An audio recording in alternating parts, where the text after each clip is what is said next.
कभी सोचा है कि कुर्बत का असल मतलब क्या है?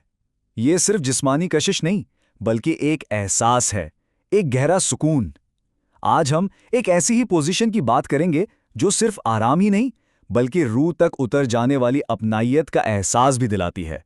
जरा सोचिए, कुर्बत का वो कौन सा अंदाज है जहां कोई कोशिश नहीं, कोई मेहनत नहीं, बस एक दूसरे का साथ और मुकम्मल सुकून।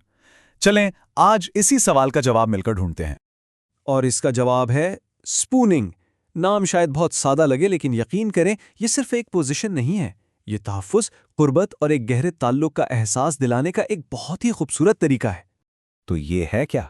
बहुत सादा। इस पोजीशन में दोनों पार्टनर्स एक ही तरफ करवट लेकर लेटते हैं, बिल्कुल ऐसे जैसे दो चम्मच एक दूसरे में समा गए हों। ये सादा सा अंदाज एक दूसरे की गर्मी और तहफ़्फ़ुज़ का जो एहसास देता है ना, वो कमाल का होता है। तो सवाल यह है कि इस पोजीशन को अपनाया कैसे जाए। ये कोई रॉकेट साइंस नहीं है, बल्कि गले लगाने का एक सादा सा आर्ट है जिसे सीखना बहुत ही आसान और नेचुरल है। जैसा कि आप देख सकते हैं, इसके सिर्फ 3 आसान स्टेप्स हैं। पहला, दोनों एक ही सिमत में करवट लें। दूसरा, खातून आगे और मर्द उनके पीछे पोजीशन लें। और फिर तीसरा, मर्द पीछे से कुर्बत का आगाज करे। देखें कितना सादा और खूबसूरत है ये अंदाज। लेकिन यहाँ कोई सख्त उसूल नहीं है। ये तो समझें एक कैनवस है। असल जादू तो तब होता है जब आप इसमें अपने रंग भरते हैं और इसे अपने लिए और भी खास बनाते हैं। यहाँ कुछ छोटी छोटी तब्दीलियां हैं जो इस तजर्बे को और भी खास बना सकती हैं। जैसे कि खातून अपनी ऊपरी टांग को थोड़ा आगे करके कुर्बत को मजीद गहरा कर सकती हैं। मर्द अपने हाथ से लम्स का जादू जगा सकता है, या फिर दोनों अपने जिस्म को हल्का सा मोड़कर वो परफेक्ट एंगल तलाश कर सकते हैं जो दोनों के लिए सबसे ज्यादा पुरलुत्फ हो।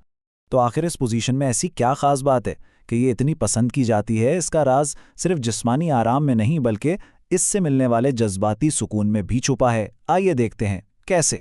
इसकी सबसे बड़ी खूबी इसका आराम। दिन भर की थकावट के बाद भी इस पोजीशन में बगैर किसी खास मेहनत के कुर्बत मुमकिन है। और सबसे खास बात यह है कि इसमें आपको एक दूसरे की बाहों में होने का एहसास होता है, जो इस लम्हे को और भी यादगार बना देता है। इस तजर्बे को बेहतरीन बनाने के लिए कुछ छोटी बातों का ख्याल रखना ज़रूरी है। आखिर मकसद यही है कि दोनों पार्टनर्स मुकम्मल तौर पर पुरसुकून और कंफर्टेबल रहें।